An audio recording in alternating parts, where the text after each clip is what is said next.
Hi, I'm Autumn, And I'm Laura, and together we're the the Boo Boo Sisters. Sisters.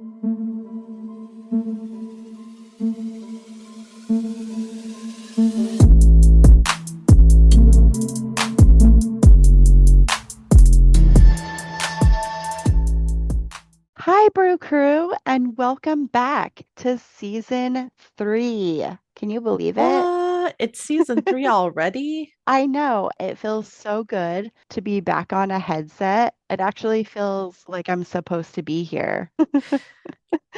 Well, that I've makes missed sense. it. How many hours have we collectively been on these headsets now? Oh Because it's so many more gosh. than what our listeners even get to listen to. I know. I feel like every time we do this, we probably do 3 hours, but then we have podcast business. So, in addition to episodes, so it's a lot of time. But you know what? That's great. That's in part why we started this, right? It was just to have some sister bonding time. So, Yep, it's been exactly. it's been a great summer break, but I'm excited that we're back at it and back at our spookiness. Although, truth be told, I really liked being on location. I think that the experiences that we had were pretty great, and I'm excited to do that again in the future. Yeah, that was really fun. I am also excited. I've already been thinking about how can we make this happen where we do more investigation episodes because it was so much fun.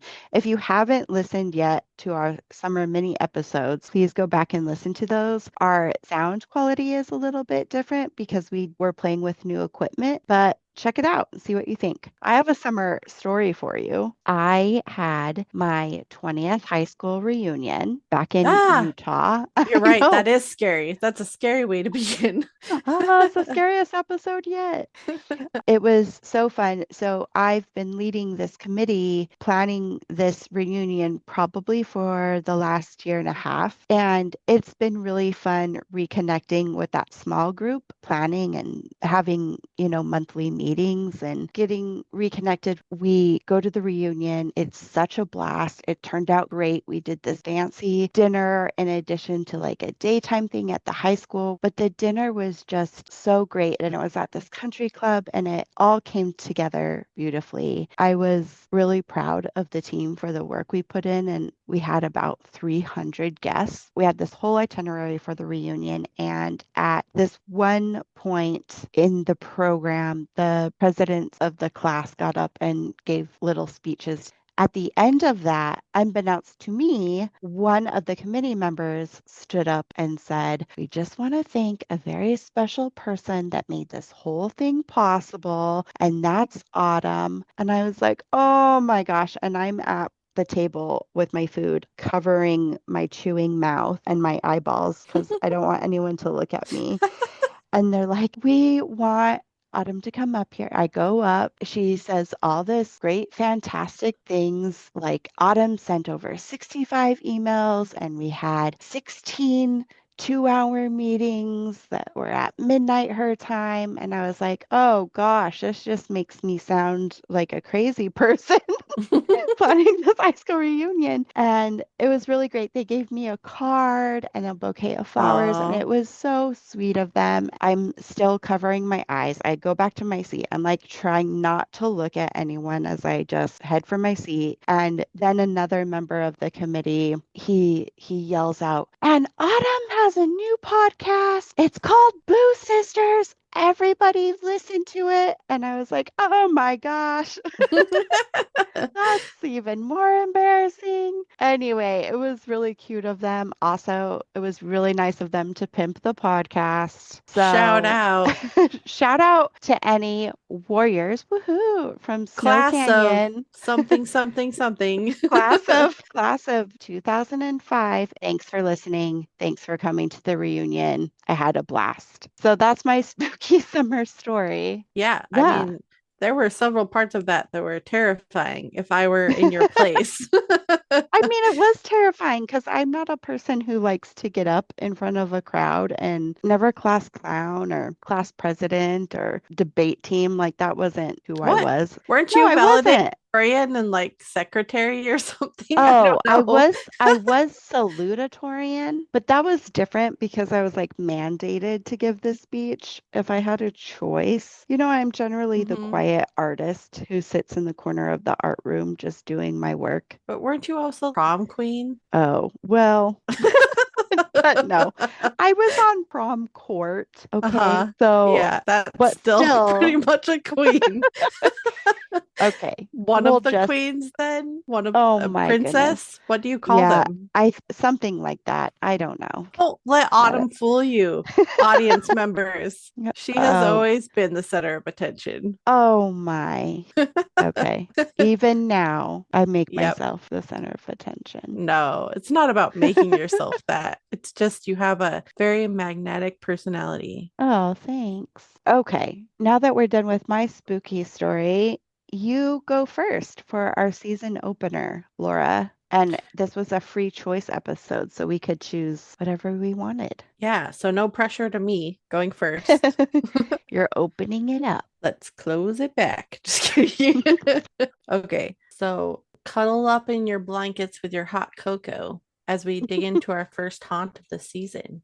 And I take you to St. Augustine Lighthouse in St. Augustine, Florida. Oh gosh, I'm so excited. Usually, when you tell me a location, I'm like, I have no idea what you're talking about. But this one I know. This is going to be great.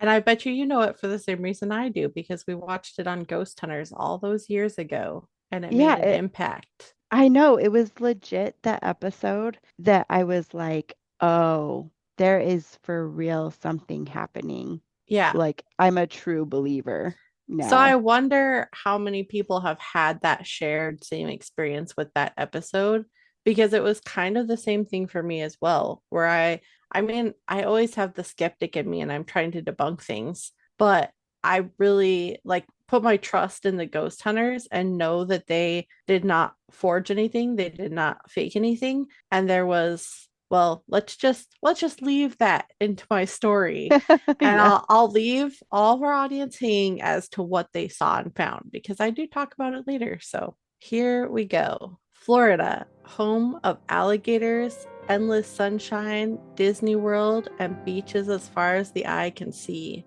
That is where we lay our scene, or rather our haunting today. But Florida isn't just for the weekend crowds and retirees. Oh no, because along that pristine coastline in the northeastern corner of the state sits a beacon that has existed for over 450 years. 450 years! I just have to That's emphasize that because that's a long time. crazy. That is a long time. So it was built before our nation even existed. Is that what you're telling Right, me? yes. And you know that because you know That's history, crazy. but for me, this was news. And I did look at the other hauntings that we have talked about previously, and there have only been three that have been older than this one Oh, wow. that And we've they were talked probably, about. were they international ones? Yes, they were international Yeah, ones. I am on it. Set against the iridescent sand, rocky outcroppings, and vast blue sky is the edifice of St. Augustine Lighthouse. Tall, imposing, and not unlike the tower of a Gothic fortress, you might feel the history seeping from its coquina walls. And I had to look up what coquina was. Yeah, I don't know. Um, Is it chocolate? Sounds like chocolate walls. no, it is. They are walls built with seashells and limestone. Oh, wow. You know what? I've actually, now that you said that, I've heard of this. Have But you? Okay. It limestone, might be like that's, an East Coast thing, or just I have never been to a place with this thing. yeah, it could also be an international thing. I think maybe when I went to Sweden, there was something built like Oh, that. okay. I'm not sure. Don't quote me on that. But Or just limestone, coastal dwellings. Yeah. yeah. Limestone, we all know what that is because we've talked about it Mm-hmm. before. And it is a conduit of energies. And some say it brings about hauntings in places, records history. All right. You wouldn't be wrong in thinking that within its history, there might be a tragedy, a cruel accident here, a broken heart there, and of course, death. But let's start from the beginning. St. Augustine is the oldest continuously occupied city in the entire country. On September 8, 1565, a Spanish explorer, Don Pedro Menendez de Aviles, landed ashore at an inlet, claiming the territory for Spain and naming it after the patron saint of brewers, printers, and theologians. Brewers? Brewers, yeah. Like beer brewers? Yes. Okay. Just making Brewers sure we're on the of same page. beverages, Of beer. Okay. printers, and theologians. It's an interesting mix. That's a weird mix. So St. Augustine was the saint of all of those things put together. That is correct. Okay. Which I thought was fun too, because I'm thinking to myself, okay, well, I get the theologians thing because the printing press like is tied to the church, right? Yeah. In a way, like printing the Bible. That was one of the first things. But then brewers on top of it, I was like, wait a second. Wine, right? Well, that's not a brewing thing, is it? Or is it called brewing when you make wine? Oh gosh, I don't know.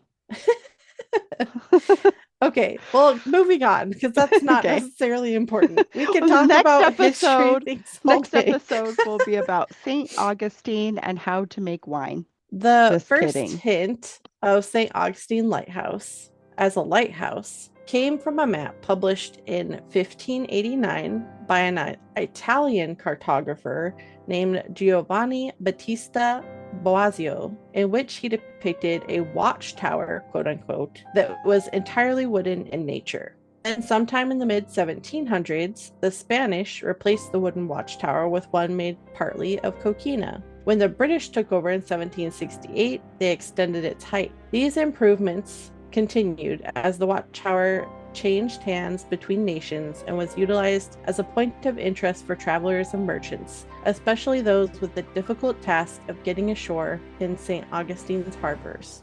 Dozens, even up to hundreds, of ships crashed on the shores during those first few hundred years before finally, in the mid-1800s, it transformed into a lighthouse. Can you just imagine that for a second? In this one little inlet, in this one little place of sea, in all of the sea and all of the world, this place has hundreds of ships that have crashed and fallen. Yeah. There's probably, have you watched that show Drain the Oceans? No. It's on Disney or something, but they like actually use AI or something to drain the oceans and so that you can see all the mapped ships that have crashed underneath the sea. And it's so cool. Oh, weird. Yeah, you should go see. I think they have one about this location in particular, and it's just like a graveyard of ships. I am not surprised. It was in the mid 1800s then that it transformed into an actual lighthouse with a series of rudimentary lamps and reflective panels. As time passed, the lighthouse was raised again with new optics and improvements. One such improvement was to paint the exterior of the lighthouse tower, a job that fell on the shoulders of lighthouse keeper Joseph Andrew in 1859. However, that fateful day, the scaffolding he had structured to do the job gave way and he plummeted, cracking his skull and breaking his neck in the fall. I knew that's where this story was headed. Well, you didn't think I would give you information for nothing. Right. His wife, Marie Andrew, was so distraught that she ran to the top of the tower, emerged outside on the catwalk, and yelled toward the sea, "Whatever shall I do?" And that's when a voice whispered back to her, "Tend the light."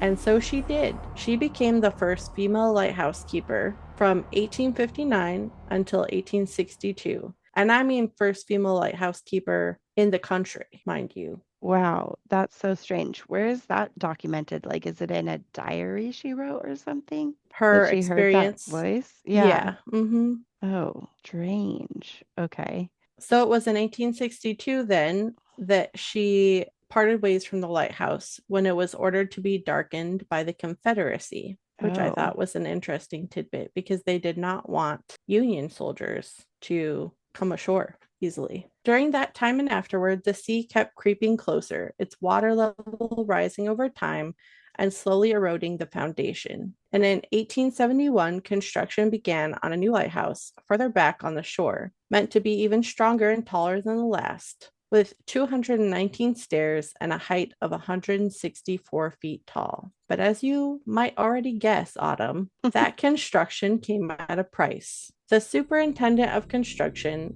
Hezekiah Pittee, moved his family on the site during construction. His three daughters, Mary, Eliza, and Carrie, would often play on the grounds, sometimes riding a railway cart from the building site down to the docked supply ships. It was like their own private mini roller coaster. One day, Ooh. I know, you and I, we played in construction sites all the time as kids. Yeah, exactly. Because our house was one of the first in the neighborhood. So we would just go and rummage about in all the other Right. houses that were being built. And like wood piles and broken nails and all sorts of things. I mean, kids, right? Because Right. we grew up in a Right. time of danger. It was the 90s. What can we say? So this kind of hit close to home for me because they're sisters, they're playing in this construction, they're having a good time, busying themselves and using their imaginations. And then one day, tragedy struck. The three girls and their friend were playing, as they normally did, on this roller coaster ride. Their giggles and screams of delight turned to terrified yells of horror as the railway cart careened off the end of the track into the watery abyss beyond, trapping the girls beneath. Some say the normal wooden block that was in place had been missing that would keep them from going off into the water. Others believe it was a failure of the brakes on the cart. Either way, the girls didn't have time to react and didn't have enough strength to push the heavy cart off underneath the water. By the time help arrived, Mary and Eliza, the two older sisters, and their friend had all died, leaving only Carrie alive. Oh my gosh. That's the saddest story I've heard today. That's horrible. So Oh, these children were so endeared to this town, and this family was so endeared to the town, and they were doing this thing of reconstructing the lighthouse, which is really amazing, that the whole town of St. Augustine shut down for their funeral. oh, And that's really cute. afterward, the family and the superintendent of the construction, he couldn't go on anymore. So the whole family returned north to Maine to bury the girls. Perhaps the youthful, playful spirits of the girls remain behind at their favorite playground. Echoing childlike laughter is reported in the lighthouse and across the property even today. It's also been said that the Pittee girls are pranksters who like to untie shoelaces, lock doors, play with music boxes in the gift shop, and even play a game of hide and seek in the basement of the keeper's house using an EMF device. That is hilarious. How would you play hide and seek with an EMF? So whoever's there, like a ghost hunter, and I guess several teams have done this now, will say, okay, go and hide. And like after asking them questions and they're responding using the lights on the EMF box, the EMF box will, go dim. They'll have gone and hid somewhere in the basement. And I And have to find then them. they'll have to move around with the EMF device, like around to the walls and underneath the stairs and things, and it will light up when they're found. That is so cute. I love that story. How fun is it that they've figured out how to like Play play, with them. Yeah. if that's true, like still as like just ghost kids. It's Like that's interesting to think that they would be intelligent spirits and not just residual, right? That they yeah. really would have an attachment to this place. Maybe they did just truly love it and had such fun there. Maybe they've chosen to stay there because they do have such great memories about it, and it is kind of like a home to them. But Hmm. we've also talked about that when people die in very tragic, sudden ways, that's when more often than not spirits seem to be trapped in a space. So And it could some also be people, that they're trapped in a space and just are dealing how kids would deal with it. mhm, Well, we're gonna play, we're here, so until our parents come back, or maybe they even think that right, they're still alive and they don't have that idea of death. right. So, despite these tragic events, construction did finish in 1874.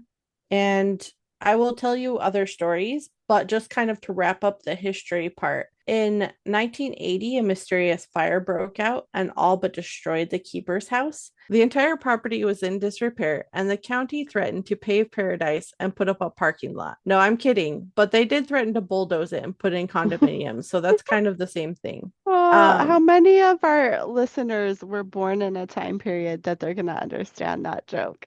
That's the funny part about it.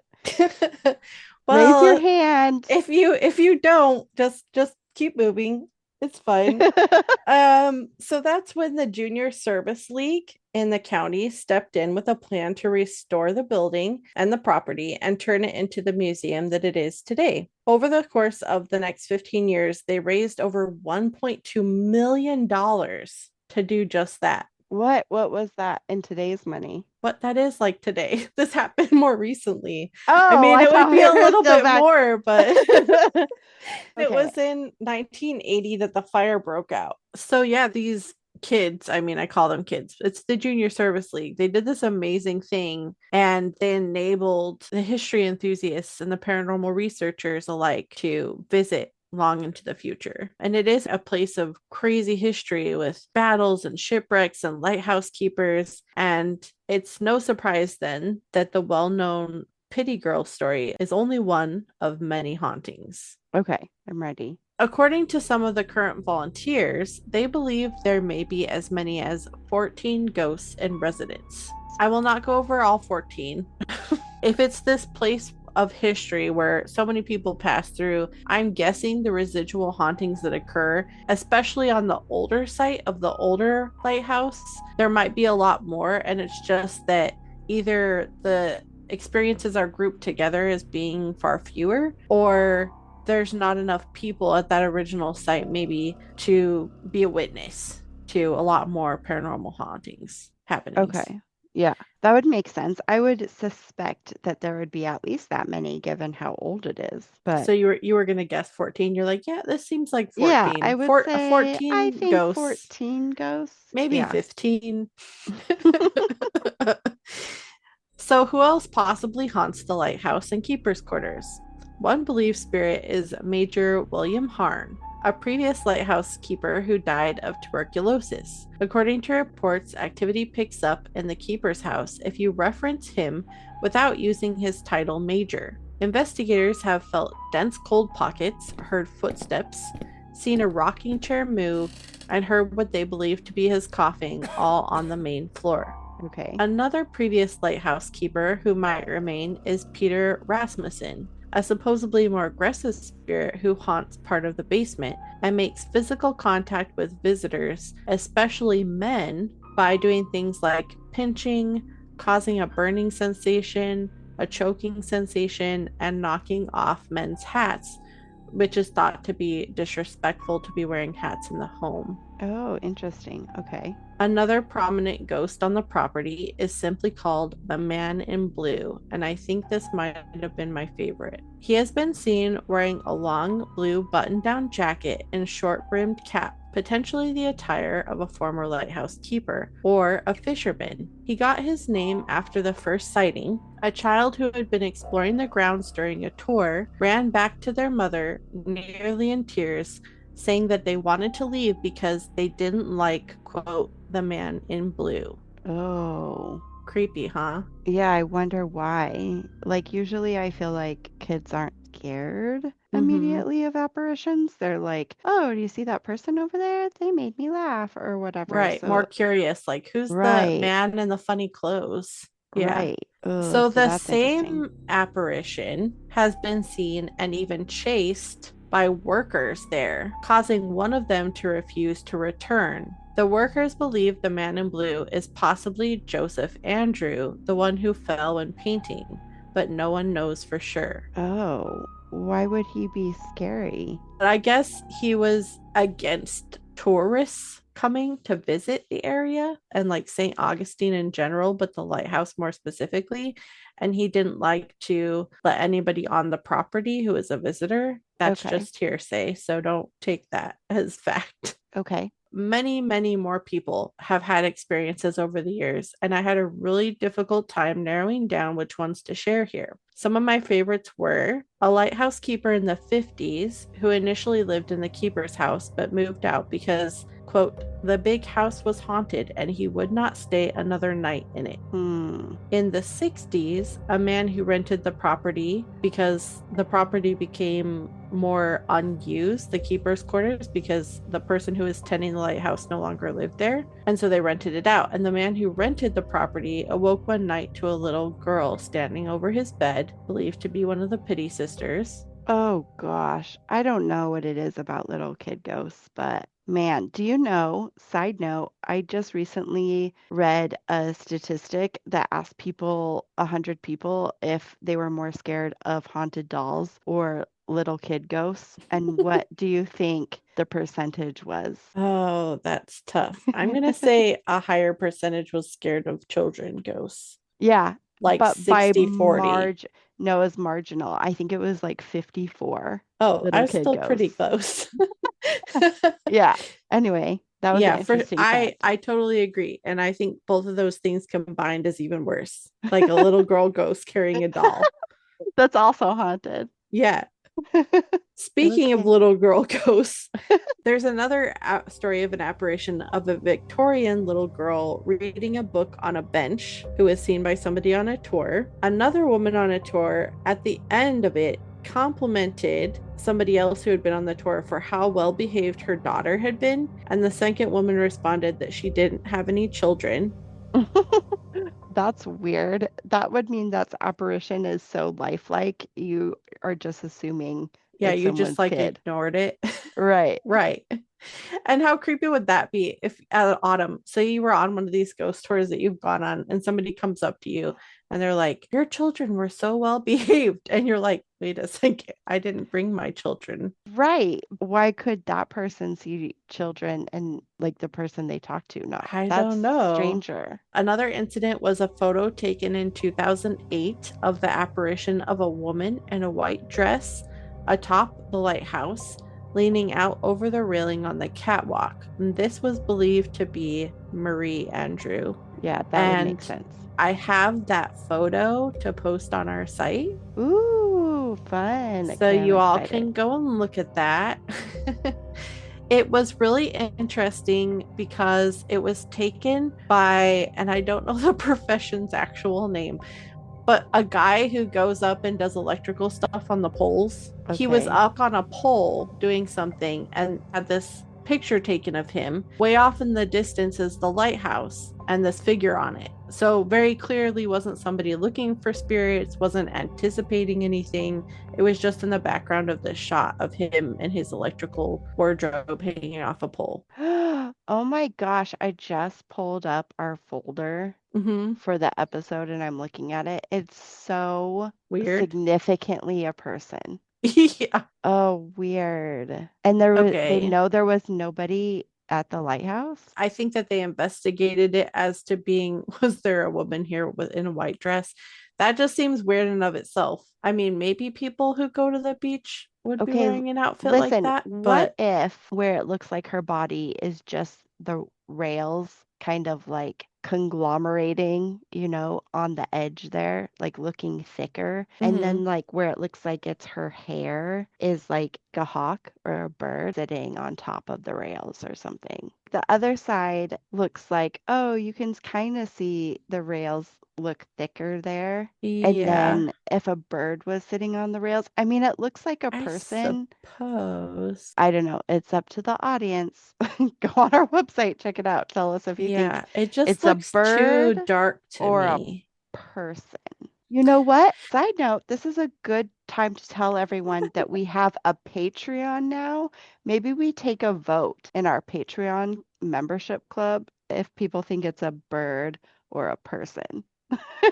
Yeah, let's Because do I'm, that. yeah, because I'm interested to hear Bird or people's person, everyone. thoughts. And another good vote would be, are you more scared of haunted dolls or little ghost children? And for those of you who haven't joined Patreon, well, what are you waiting for? This is the perfect opportunity to go and vote. Yeah, get on it. All right. So, another one that happens a lot, I guess, is that child sized footprints and handprints are often left on the stairway when no children have visited that day, or even after hours when all the visitors have gone home.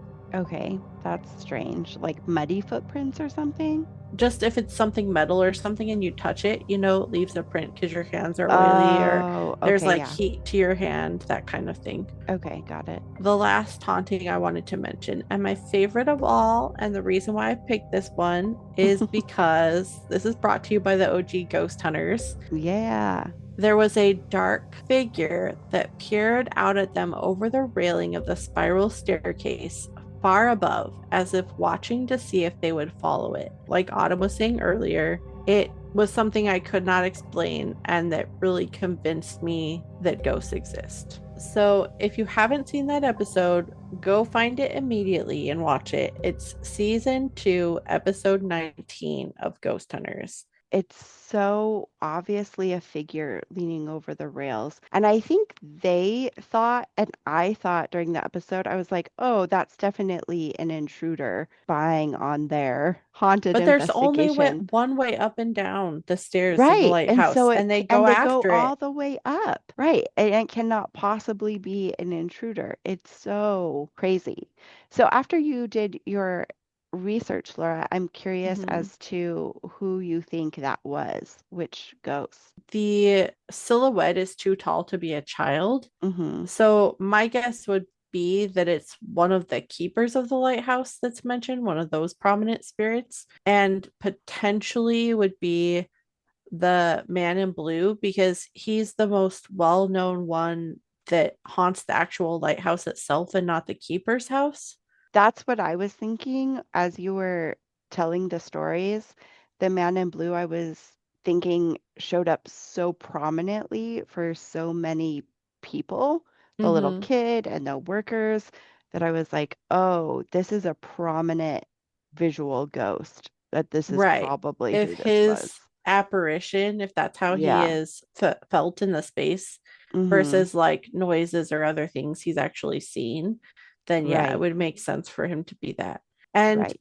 I think that that's kind of cool in a way, whether he's a fisherman or a lighthouse keeper, whoever he is, that there's this entity sort of watching over the space. And I'm guessing, much like other haunted places that we've talked about, probably there because he loves it and he cares about it and he wants to make sure people are caring about it too. Mm-hmm. To conclude, many have been drawn in by the light pulsing its ghostly glow on the island in St. Augustine. Perhaps the lighthouse emanates another kind of beacon, one we cannot see, drawing in the dead as well as the living. Maybe it's one of hope and familiarity to some, or a reminder of last moments to others. As you run your fingers along the broken shells in the walls and look up at the winding black stripe to the red capped tower, there is no denying one thing. It has evolved into a living history book of collected memories and eerie shadows of the past. Ah, St. Augustine, I have a fondness for you. I feel like we should make that part of our road trip. I agree. I really love to go there. I think that is on my bucket list of places. Do you remember when we were at Paracon this summer and they told us the story that St. Augustine wasn't even where they were supposed to go investigate that day? Yeah, it just so happened that they ended up there. Right. I think the place they were supposed to be, there was some kind of cancellation. And so Hmm. they were just wandering about, and someone was like, oh, you're here to go investigate St. Augustine Lighthouse, right? And they were like, no. But now But we now we are. are. Yeah. So that was a cool side story too, that one of the most dramatic episodes, I think that happens more often than not, that the best things happen when you are least expecting it. So, Autumn, I ask you for the first time this season, what do you rank it on the boo scale? I'm gonna give it a 3 because I feel intrigued and I want to spend the night there. And I'm not sure from the hauntings that I believe anything is malicious or scary. I think maybe more so than not, it's what you said earlier, Laura, that they might just still be looking over the light and tending to it. You mean if I wanted a 5, I should have made it scarier? We have um, yet to have a 5. I know. It We must might be hard to not. We scare might us. not. I know. I agree with you. I think a 3 is a good rating because there are a number of unknowns, both who entities could be and unknowns, because there's so many experiences and so many things going on. And I think that lends itself to a little bit more of a scare factor because it's like every corner you turn, there's something different that could be happening and someone different that could be haunting. You could see a little girl ghost, you could see handprints, you could smell Right. tobacco, you could look up and see a silhouette of a person running up the stairs. There's just so much. And Right. That just makes me excited to go. this place is alive with activity. Plus, the limestone mixed with the water, that's just a recipe for ghosts. Ghosts. Yeah, Jinx. exactly. Good That's job. the first one. Okay, Woo. we're done. Good night. Oh, well, I think I'd still like to hear yours though. Oh, okay. Is it 14 pages like the last one? No, it's only 8. Oh boy. So buckle in. We're All about right. to get into it. Have you ever stood in front of a place and felt like something was watching you? Not a person, but the building itself. Like the stone and steel had soaked up every scream and every secret, and it's just waiting for someone to listen. This week, I'm taking you to the Old Charleston Jail in Charleston, South Carolina. From the outside, it looks like a fortress built for nightmares. I'll paint a little picture for you. The Old Charleston Jail doesn't just sit quietly in the city, it looms over it. It rises out of the ground, a massive crumbling fortress of brick and stone, darkened by centuries of storms, fires, and fear. When you first see it, it looks like a castle. The turrets stick up like jagged teeth, and the roof line cuts across the sky like a scar. It almost looks wounded. The windows are tall and arched, but they're not letting in any light. Most are shattered or boarded up. Others are sealed behind rusted iron bars. The walls are cracked and peeling like dried skin. Every inch of the building looks tired and angry. While standing outside the jail this past spring during a girls' trip I was on, the air got still. I'm not even joking you. No birds singing, no breeze, just this thick, silent pressure. Like the That's always jail. ominous. Right. It felt like the jail was holding its own breath while it just watched me. I didn't understand why I was like, "Da-da-da, all the birds are singing walking down the Charleston Street." And then I got to the jail and it just felt literally dead. That is super weird. I don't like your description of dried cracked skin. That Okay, gives me the sorry. heebie-jeebies. It's like mud when it dries really quick and it gets all crackly. It's like the worst. Okay, into the history. The Old Charleston Jail operated from 1802 to 1939, holding some of the city's most notorious criminals and countless others who simply had nowhere else to go. But the land was haunted long before the first stone of the jail was ever laid. This 4-acre lot had been set aside for public use by the government, and over the many, many years, it served once as a poorhouse, a hospital, and a workhouse for enslaved people. So death was already woven into the soil before the jail was even built. The jail itself was a nightmare. Between the overcrowding, the sickness, and the brutal methods of punishment that included solitary confinement, whipping, and stretching of limbs out of their socket, it's estimated that 1,400 people died there. The prison is believed to be haunted by the ghost of inmates who died during their incarceration. Lost souls lingering and lurking around every corner. Spirits of not only murderers and pirates, but of the wrongfully convicted, prisoners of war, and slaves. So, we're going to talk about some of the most famous, infamous prisoners that were there. Okay, because 1,400 is a lot. I don't know that we have time for all those. Well, it is 8 pages. Just kidding. Gosh. First and foremost, Lavinia Fisher, the country's first female serial killer. Yikes. I've heard of her. I had not, which is interesting. because I love also murder podcasts. So people still debate the details of Lavinia's life and crimes. Many argue that she was a victim herself of sensationalism, her infamy exaggerated because she was a woman, but others still believe she was a calculating murderer who used her feminine wiles to lure unexpected men to their deaths. We don't know much about Lavinia Fisher's early years, but she was likely born around 1793, but we don't have an official birth certificate or any family tree. We don't have any clear details about her childhood, but what we do know is that she grew up in Charleston, South Carolina, a city at the time that was booming with trade and culture, but also crawling with crime and corruption. There's no sign she came from poverty or hardship. She might have lived an actually fairly ordinary life, at least by the standards of the time. But then she met John Fisher, a con man. Oh man, it's always when you meet the wrong person, takes you down a bad path. Right. Girls, listen up, okay? This was the kind of guy who could charm a room and then cheat everyone inside and they would still love him. That's the type of guy you want to not get involved with. That's when Lavinia's story starts to take a dark and dangerous turn. Together, Lavinia and John opened the 6 Mile Wayfarer House, which was an inn and roadside stop located fittingly 6 miles outside of Charleston. It sounds quaint, right? But back then, this stretch of road was no sleepy backcountry. It was notorious for highway robbery and gangs. Travelers passed through with pockets full of money, either on their way to Charleston to sell goods or leaving town after striking it rich. At first glance, the Fishers seemed like gracious hosts, friendly smiles, warm hospitality. Lavinia, they say, would charm the guests, chat them up, flirt a little bit, and offer them a cup of tea. But that cup of tea was, you guessed it, poison. Poison.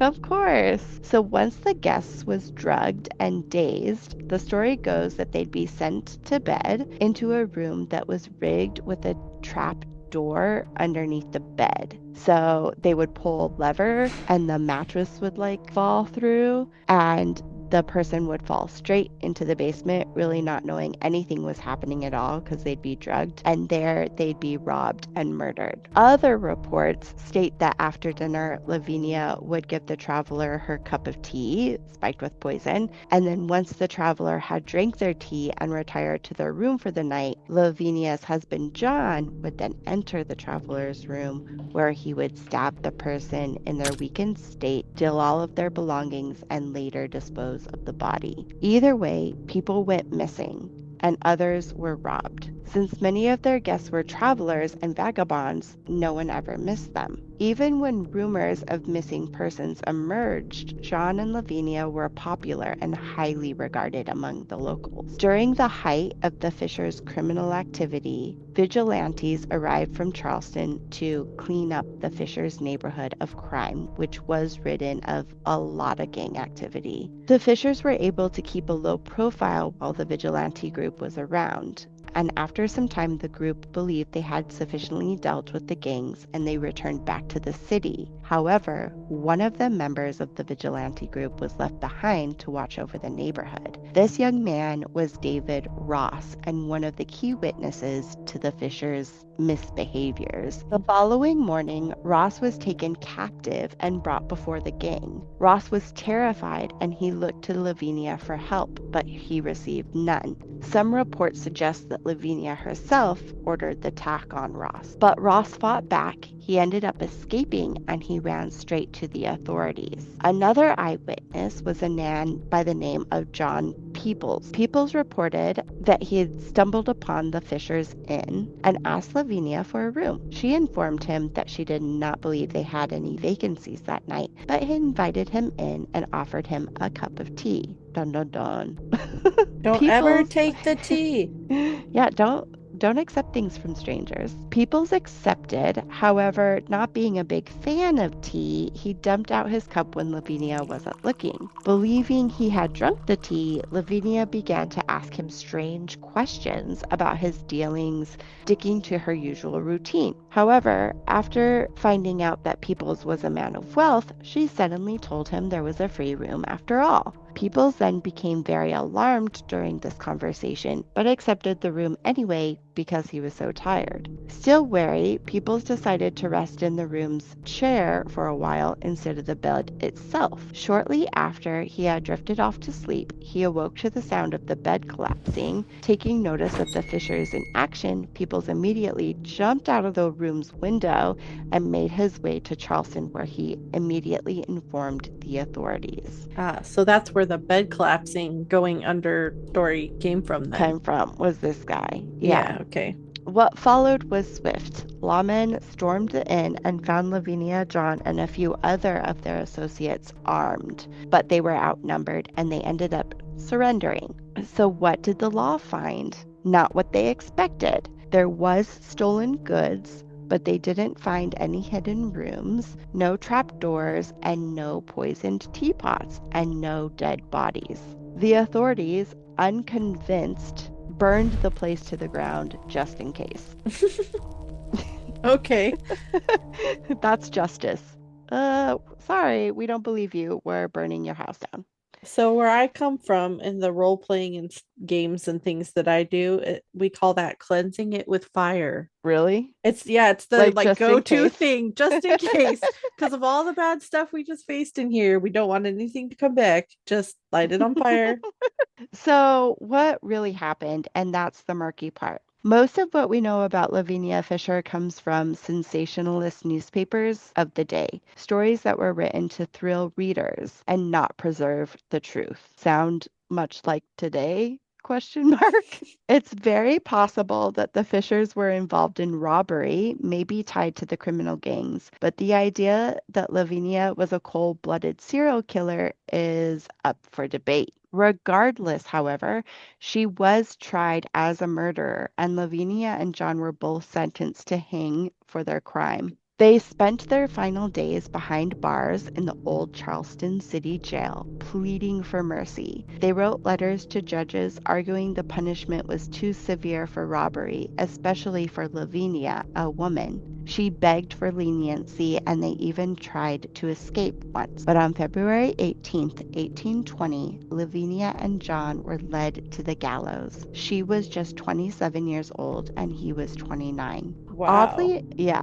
so young, right? Oddly enough, Lavinia almost escaped with her life. They found a law that reached back to the foundation of the city in 1670, which stated that no married woman could be hung. Reports say that she showed up on the date of her execution in her wedding dress because of that law. However, the executioner then simply hung John first, legally making Lavinia a widow. So Lavinia did not wait for her judgment, but instead she leaped off the gallows, effectively hanging herself. Oh, man. Yeah. Lavinia was buried in the Old City Jail cemetery, and to this very day, many claim the ghost of Lavinia still haunts the old jail, with sightings coming about from both locals and tourists. Lavinia is said to be the most active spirit at the old jail, and many say they can see her roaming the lower halls of the jail today, and her screams are heard echoing throughout the building. There are dozens of tour guides and guests that have reported being physically scratched while in the old jail.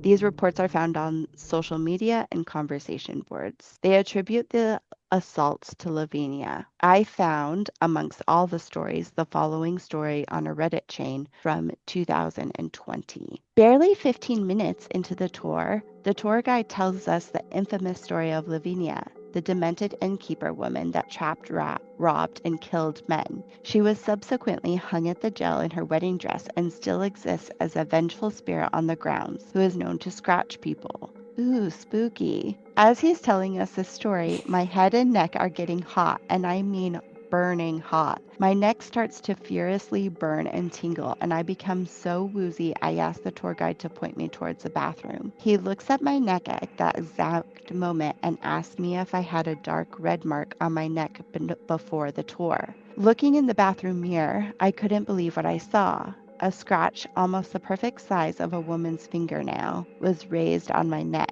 I had just been in the bathroom before the tour, and this was a very clear, distinctive mark that was not there before. The tour guide took a picture and even said that it was the most prominent one he has ever seen. The craziest part was the mark just kept getting hotter, redder, and increasingly more painful as the tour went on. The fact that he said, this is the worst one that I've ever seen. Like, he's seen a bunch of them and he's still doing the job. So that's interesting. If I were somewhere that was a haunted place, I also enjoy the history. I like the hauntings.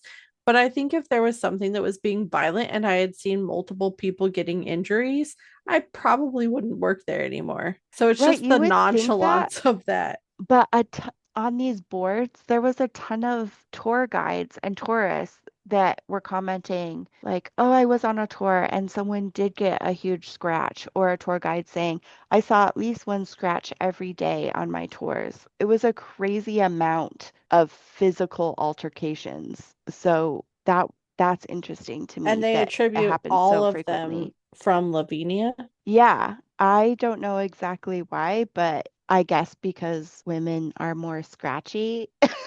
Like, who knows? But I don't get in the story why she said the exact size of a woman's fingernail, because I don't know what that The means. difference between a Like, woman's and a man's fingernail. yeah, or like Yeah. a fingernail and a nail, that's sticking out of a wall that scratched you. Like, I feel Or like it a would be dog's claw, or right. Take this story with a grain of salt, but the amount of stories of scratches that were appearing in this building make it very believable that something is happening there. Mhm. Another account was reported by a woman named Christiane. She decided to face her nerves and go on her very first ghost tour at the Old Charleston Jail, of all places. Her husband came along for moral support, and their guide encouraged the group to take as many photos as they wanted, capture whatever they could. At first, Christiane followed instructions, snapping photos with the flash on. Nothing unusual showed up, just an old, crumbling prison that looked every bit as creepy as you would expect. But then, the group reached the second floor, the very place where John and Lavinia Fisher were believed to have been held before their execution. The air felt different up there, heavy and still, she reported. Curious, Christiane decided to experiment. She took a few photos without the flash, and they came out completely black. Later that night, after the tour, she was scrolling through her photos, uploading a few to Facebook, and she almost skipped over the dark ones, but then she looked closer. Those pitch black images weren't pitch black after all. Two faint faces began to emerge from the shadow, Mm. ghostly and pale, almost transparent. Christiane describes it in this way. One seemed to be standing in front of the other, but both had faces. I believe it's the faces of John and Lavinia. The photo was linked in the Reddit chain, but the Reddit chain of this was several years old and the photo was no longer linked, so I couldn't Oh, find it. I know, bummer. I hate when that happens. I know. You're just so curious, and then it's like, I oh, darn it's it. gone. Because when people have pictures of weird shadow blurbs, most of the time they're like, well, don't you see it? It's a face over here and an arm this way. And I'm like, I see like a splotch thing. I see a splotch. So, into some more of the hauntings. One of the first modern day ghost sightings happened back in the year 2000 during a renovation of the old jail. The place had been sealed off for months because of lead paint concerns, but when construction workers finally returned, they found something strange. In the thick layer of dust covering the floor were fresh human footprints. Then, throughout the renovation, workers reported all kinds of strange occurrences. Tools going missing, cold spots, unexplained noises, but nothing compared to what happened one night on the third floor. As the story goes, a group of workers looked up, and there he was, a ghostly figure of a prison guard, rifle in hand, silently patrolling the hallway. At first he walked, and then suddenly he started charging straight toward them. Just as quickly as he appeared, he vanished. Maybe he thought the workers were inmates trying to escape. Even now, long after the renovations ended, the strange activity hasn't stopped. People still hear the old dumbwaiter, long out of service, rattling between floors. Items go disappearing or missing all the time. On the third floor of the jail, people often report seeing a ghostly figure of the soldier, time after time, silently pacing the cell blocks. He doesn't speak, he just patrols, watching and waiting. And then there's Until he this lunges at you, right, apparently. apparently. And then there's a wheelchair. It's an old, rusted Oh no. relic that's been sitting in the jail since 1820. Legend says the person who once sat in it died right there in its cold, still frame, likely from cholera. Since then, the chair has taken on a life of its own. It's been seen rolling across the floor by itself more than once and has even bumped into unsuspecting tour visitors. Down in the basement, the air gets even heavier. That's where the old morgue still rests, the place where many inmates passed on to the other side. And among the shadows, people sometimes see something unexpected, the ghost of a small boy. No one knows who he is or how he died, but like many children, he's playful and mischievous. He's known to slip tiny pebbles into people's pockets, and if he's feeling especially energetic, he'll toss a few at your legs just to get your attention. Visitors often report sudden cold spots, especially around their waist, just about the height of a curious, ghostly child. Can you imagine, like, going home from a tour and being like, how did this pebble get in my pocket?